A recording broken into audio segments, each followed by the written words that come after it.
Hello,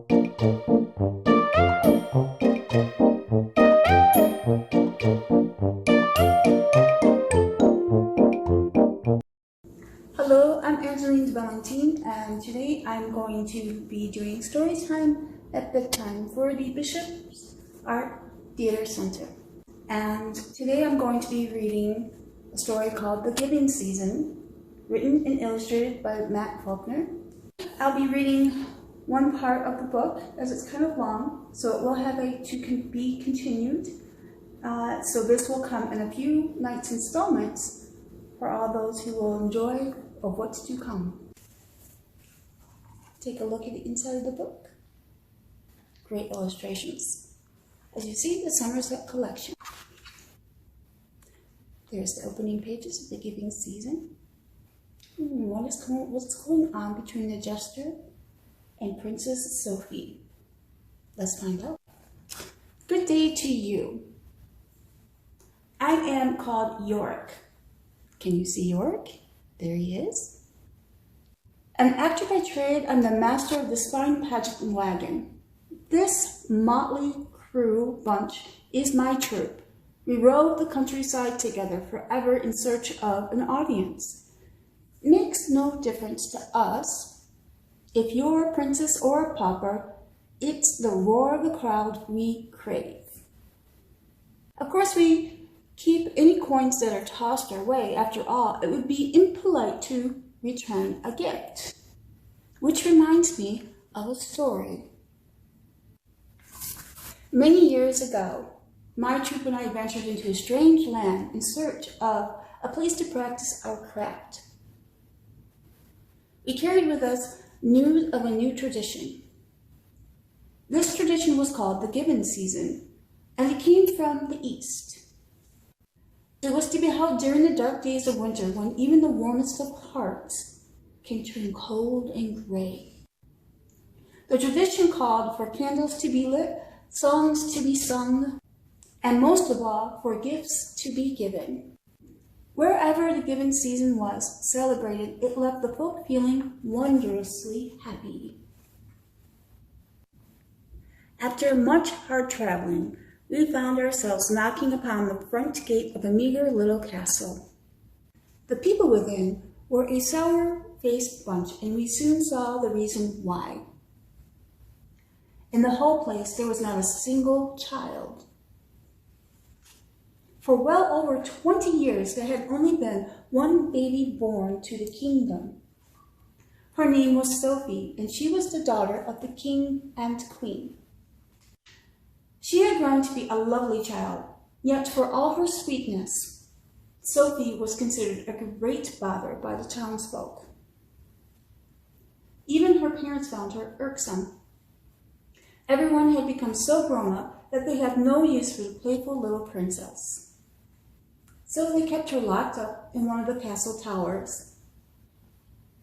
She was well fed and had no lack of toys, yet Sophie spent most of her days staring down at the people below, wishing that she had a friend. Of all the odd people who lived in the castle, there was none odder than Polonius Quirk. Polonius was the king's court jester. He was very good at his job and was known throughout the land for his ability to make things disappear. In the days leading up to the celebration, the jester spent all of his time spying on people as they made and wrapped gifts.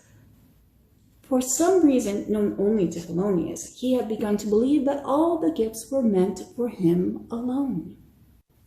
It was this misunderstanding that was to be the start of a great deal of trouble. Polonius Quirk, what are you up to?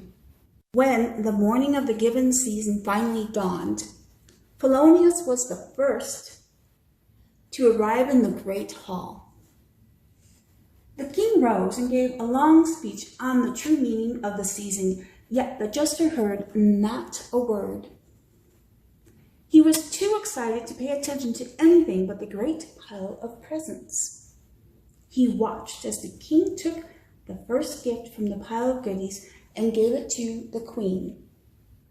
Polonius, was dumbstruck as he watched the queen tear open the present and pull out a pair of diamond-studded, ruby-inlaid earmuffs.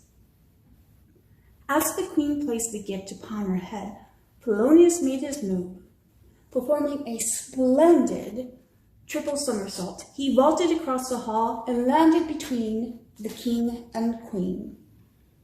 And he said, "Excuse me, your highness, but these are mine," he said, and politely plucked the muffs from the queen's ears.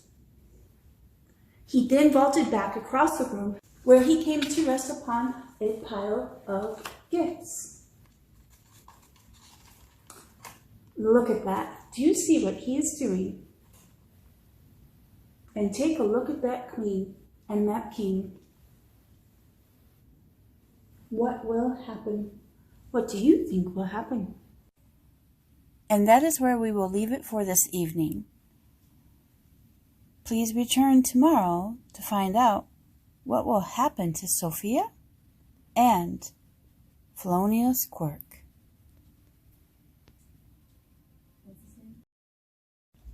Hello, this is Angeline D'Balentine. I am back to read the last part of The Given Season. Last time we left off with Polonius Quirk having stolen off of the queen's head her jewel-studded fancy little earmuffs and took off with them and jumped to the top of a gift pile that he had formed, thinking that these were all for him. A stunned silence fell over the hall. "I want my earmuffs," bellowed the queen. And the king shook his fist at the jester. "Quirk, come down here at once." Hoping that he was yet the brunt of some horrible practical joke, Polonius playfully placed the muff on his own ears and screamed, "If you want them so bad, then you come up and get them." And so the king scrambled from his throne and promptly fell to the floor. "You've gone too far this time, Quirk," he growled.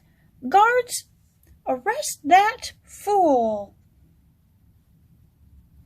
And now Polonius did his best to make an escape, but he was greatly outnumbered. "Well, Quirk," said the king, "what do you have to say for yourself?" Replied Polonius as he tossed the earmuffs to the queen. "Have it your way, but if I can't have these goodies, then nobody will." And with that, the jester performed one of his greatest feats of magic. There was a sudden flash of light and a loud pop. Where the mountainous pile of gifts had once stood, there was now a large empty space. "I had a feeling you'd try something like this," said the king. "Take him to the tower." Let's see what happens. Take a look. Oh, and there is the towers. Can you see those? It looks like it might be a little high, too. There's Polonius Quirk right there. I wonder who that is. Let's read on and see. So, for all his flipping through the air, Polonius had a horrible fear of heights. The first few hours spent in the tower were very difficult for him. He couldn't believe his eyes when he saw a little girl hop through his open window. "Hello," she said. "My name is Sophie. What's yours?" Polonius stared in wide-eyed wonder as Sophie placed a tiny box in his hands. "Go ahead and open it," she said. "It's a little something from me to you, so we can be friends." The jester soon found his wits and rudely tore open the box. Inside there was an egg. "Bluebirds come each spring and nest around my window," said Sophie. "The egg didn't hatch, so I kept it for a special occasion." snorted Polonius, as he tossed the box back at her. "That's all right," replied the princess as she climbed back out of the window. "I know just how you feel." Polonius stood to see Sophie walking across a delicate bridge that linked her tower to his. "Just yell if you need anything," she cried and climbed back into her window. Polonius spent a cold night in his drafty tower. He was awakened early the next morning by the king's counselors. "The king would like to know," they inquired, "if you are ready to make the gifts reappear."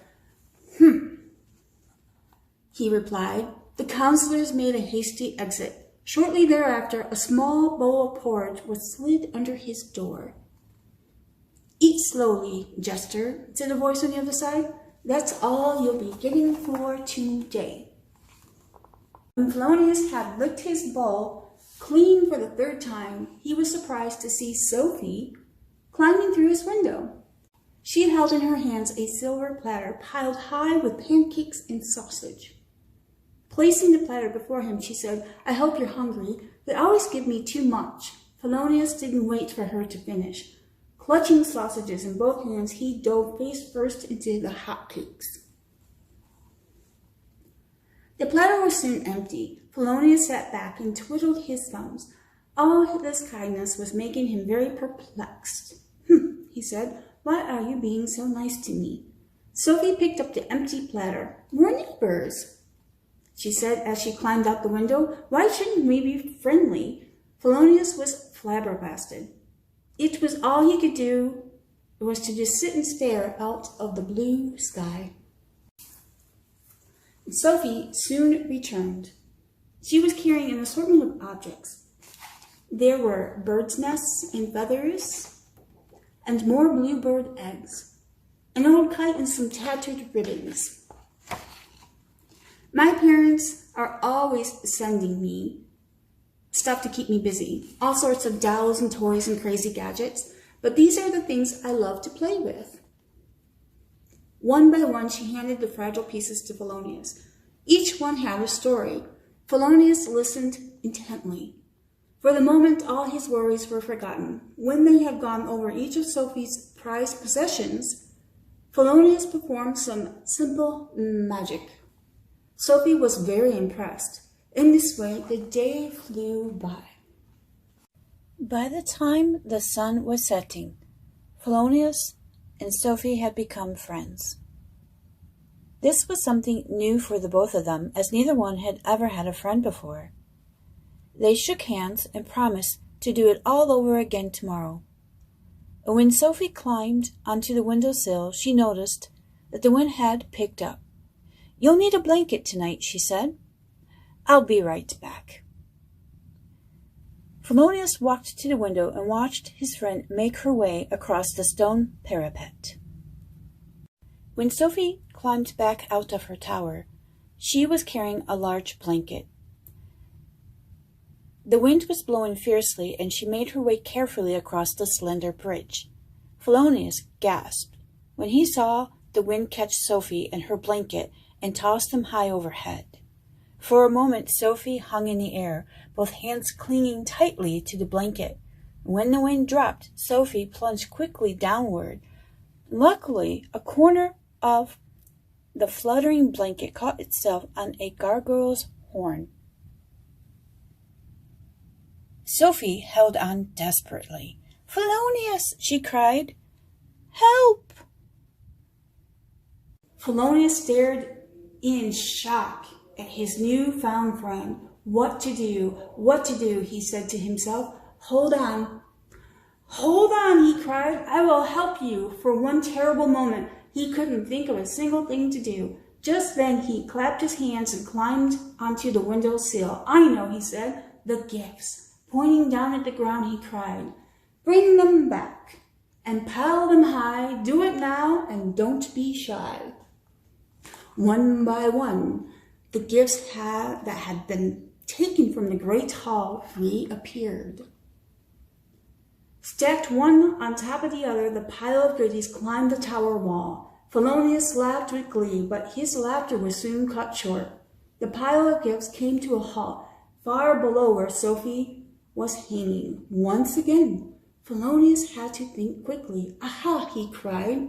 "The king!" He ran to his door and banged on it. "What do you want?" said a voice on the other side. "Tell the king to look in the courtyard.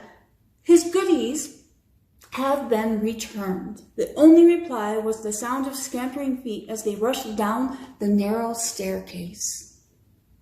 Polonius ran back to his window. Sophie was still holding tight to her blanket. Far below, the king and queen had rushed outside to find the gifts piled against the tower. The courtyard was filled with cheering townsfolk. A cry rose from the crowd as someone pointed out the tiny figure hanging from the blanket above. No time was wasted. Quickly they climbed the brightly wrapped gifts. When they reached the top of the pile, they climbed on top of each other's shoulders. Once again, it looked as if Sophie would be saved. But when the last man had climbed atop the teetering pile of people and presents, he found himself just short of their goal. "Not again," cried Polonius. There was but one thing left for the jester to do. Gulping back his fear, he climbed out onto the stone parapet.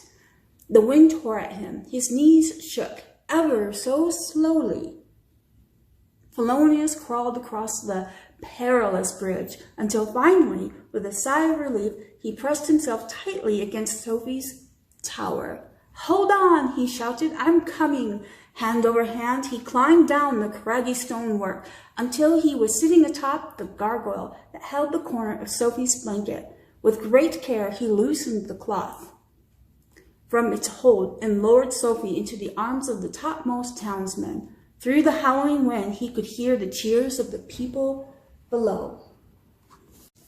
And so we have nearly come to the end of our story. All that's left to say is that most everything turned out well. As soon as everyone was safely down upon the ground, they tore into the pile of gifts. Hardly anyone was displeased with the goodies they received, and almost everyone was pleasantly baffled by the new sensation called the joy of giving. After the shock of seeing Sophie dangling high overhead, the king and queen realized how terribly selfish they had been in sticking her up in the tower and promised to never do it again. Sophie soon forgot her hair-raising experience. Yet she would always remember Polonius Quirk, her first true friend. In time, Polonius was pardoned by the king, who was most grateful to the jester for saving his daughter's life. Polonius decided to turn over a new leaf and returned all of the things which he at one time or another made disappear. All, that is, except the diamond-studded, ruby-inlaid earmuffs. No one is quite sure whose ears those muffs are warming today. And that, my friends, is the end.